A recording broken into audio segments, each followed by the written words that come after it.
તો જય માતાજી, મારા કલેજાઓ. તો આજના એક નવા વિડીયોમાં તમારું બધાનું સ્વાગત છે. અને આજે મારા કલેજાઓ હું તમને કહેવાનું છું મારું પોલીસ કોન્સ્ટેબલનું રિઝલ્ટ. તો ચાલો મારા કલેજાઓ પોલીસ કોન્સ્ટેબલનું રિઝલ્ટ તમને કહી દઉં. અને સૌથી પહેલા આપણે વાત કરવાના છે કે પેપર કેવું હતું અને કેવા કેવા પ્રશ્નો મારા ખોટા પડે છે, બધી વાત કરવાના છે. તો વિડીયોને છેલ્લે સુધી જોજો અને મારું રિઝલ્ટ પણ હું તમને કહેવાનું છું કે કેટલા માર્ક્સ મારા આવ્યા છે, કેટલા સાચા પડ્યા છે, કેટલા ખોટા પડ્યા છે, કેટલા નોટ અટેમ્પ્ટ કર્યા છે, બધું જ હું તમને આ વિડીયોમાં કહેવાનું છું. તો વિડીયોને છેલ્લે સુધી જોજો મારા કલેજાઓ.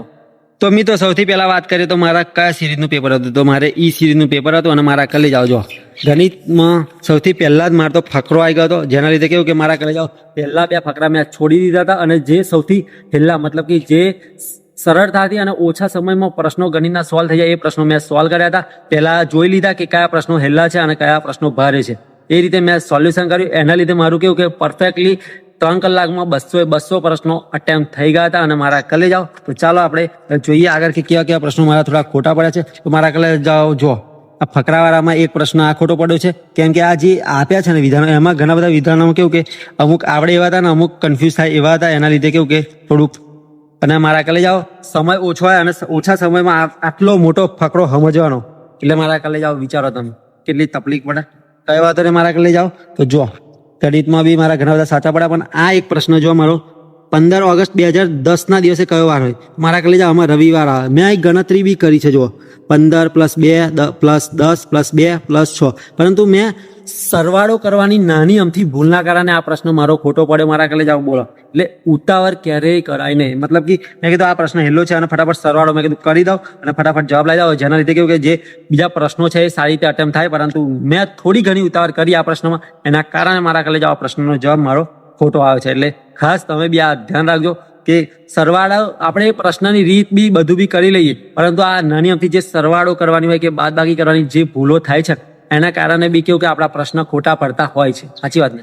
અહીંયા એક પ્રશ્ન જુઓ, એ લખ્યું છે નીચેના પૈકી રાજનીતિના કયા માર્ગદર્શક સિદ્ધાંતો અને કાયદાનું સ્વરૂપ માનવામાં આવ્યું છે. તો મારા કલેજા આમાં પંચાયતી રાજ આવે અને ઉપર ગાયોના અને વાછરડાની કતલ ઉપર સમગ્ર દેશમાં પ્રતિબંધ. તો મારા કલેજા આ તો બંધારણમાં લખેલું છે, એટલે એ અને બી જો બે સાચા લાગે છે, એટલે આ વચ્ચેનું તો મને ખબર નહીં. એટલે મારા કલેજા મેં ઉપયુક્ત બધા જ કરેલા, એના લીધે આ પ્રશ્ન મારો ખોટો પડે છે, પરંતુ ખબર નહીં આ શું કારણથી મારો ખોટો પડે છે. અને ફાઇનલ આન્સર કી આવે પછી આપણને ખબર પડે કે આ સાચું છે કે ખોટું છે. મને તો લાગે છે કે સી જ કદાચ જવાબ આવે, કેમ કે માદક પીણા ઉપર સમગ્ર દેશમાં પ્રતિબંધ આવું મેં ક્યાંય વાંચ્યું નથી અને મારા વાંચવામાં બી આવ્યું નહીં. પરંતુ મેં એમાં એવું જોયું હતું કે ગાયના કતલ ઉપર પ્રતિબંધ, એના લીધે મેં કેવું કે ઉપરના તમામ કરી દીધા હતા, વચ્ચેનું મેં વાંચ્યું નતું. પરંતુ ખબર નહીં હવે શું આવશે, પરંતુ ઘણા બધાના મેં સોલ્યુશન જોયા, એમાં એવું જ બતાવે છે મારા કલેજાઓ. તો મારા કલેજાઓ અહીંયા એક બીજો પ્રશ્ન જો, અહીંયા લખ્યું છે કાકોરી ટ્રેન લૂંટને નીચેના પૈકી કયા ક્રાંતિકારીઓએ અંજામ આપ્યો હતો. તો મારા કલેજાઓ મારા દિમાગમાં તો અશફાક ઉલ્લા ખાન અને રામપ્રસાદ બિસ્મિલ આ જ મારા વાંચવામાં આવ્યું હતું. આ જે ત્રીજા નંબરના જે મન્મથનાથ ગુપ્તા, આ તો મારું ક્યાંય વાંચવામાં આવ્યું નતું, એના કારણે મેં 1 અને 2 કર્યો, પરંતુ આ પ્રશ્ન બી મારો ખોટો પડ્યો છે મારા કલેજા.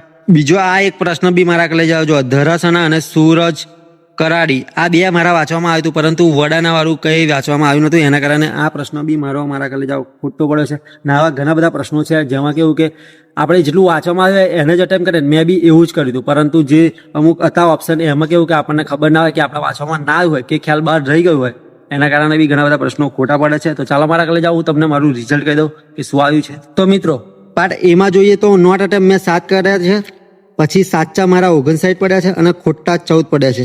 અને મારા કલેજાઓ જે ફકરાવાળા હતા એમાંથી મારા 16 સાચા પડ્યા છે અને 4 ખોટા પડ્યા છે. અને થોડા ગણિતમાં બી કેવું કે અમુક પ્રશ્નોમાં જે કેવું કે દિમાગનો ઉપયોગ કરીને મેં પ્રશ્નોનો જવાબ લાવ્યા હતા, એના લીધે મારો ખોટા પડ્યા છે, કેમ કે મેં ગણતરી કરવા નતો રહ્યો અને ઉપર પૈકી એક પણ નહીં એવું હતું, એના કારણે એ ઓપ્શનના કારણે મારા કલેજાઓ ઘણા બધા પ્રશ્નો ખોટા પડ્યા છે, કેમ કે ટાઈમ ઓછો હોય અને કેવું કે ગણતરી બધું કરવાનું હોય.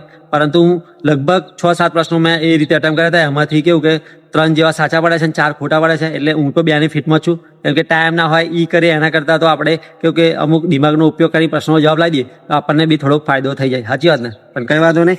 પાર્ટ બી ની વાત કરીએ તો મારા કલેજાઓ નોટ અટેમ્પ્ટ મેં 13 કર્યા હતા, સાચા 67 પડ્યા છે અને ખોટા મારા કલેજાઓ 40 પડ્યા છે. એટલે 40 ખોટા પડવાનું કારણ એ જ કે મારા કલેજાઓ કન્ફ્યુઝન બહુ બધું થયું હતું અને આ વખતે મેં ખાસી એવી મહેનત કરી હતી પાર્ટ બીમાં, પરંતુ ગયા વખત કરતા કેટલા 17 પ્રશ્નો વધારે મારા પાર્ટ બીમાં સાચા પડ્યા છે. ગયા વખત લગભગ 50 પ્રશ્નો મારા સાચા પડ્યા હતા અને આ વખતે 67 પ્રશ્નો પાર્ટ બીમાં સાચા પડ્યા છે. અને મારા કલેજાઓ જે જીકે છે એ મારું બહુ કાચું છે, એના લીધે કેવું કે જીકેમાં મારા માર્ક્સ આવતા નહીં. જો ગણિત રીઝનિંગમાં મારા સારા એવા માર્ક્સ આવે છે, પરંતુ જીકેમાં બહુ ઓછા માર્ક્સ આવે છે. અને મારા કલેજાઓ ગણિત રિઝનિંગમાં 59 આવ્યા, પરંતુ જો મેં ગણિત રિઝનિંગમાં આ વખતે થોડી પ્રેક્ટિસ કરી હોત તો એથી વધારે આવત, પરંતુ મેં આ વખતે બહુ ઓછી ગણિત રિઝનિંગમાં પ્રેક્ટિસ કરી હતી, કેમ કે ગણિત રિઝનિંગમાં મને આવડે છે એટલે એના લીધે મેં કહ્યું કે પાર્ટ બીમાં થોડું વધારે ફોકસ કર્યું હતું, પરંતુ પાર્ટ બીમાં ઘણા બધા પ્રશ્નો જે હતા એમાં કેવું કે કન્ફ્યુઝન બહુ થતું હતું, એના લીધે મેં મોસ્ટ ઓફ વધારે પડતા જે લાગ્યા કન્ફ્યુઝનવાળા એ બધા પ્રશ્નો મેં અટેમ્પ કર્યા અને ફાઇનલી આટલું કંઈક રિઝલ્ટ આવે છે. અને મારા કરી જાઓ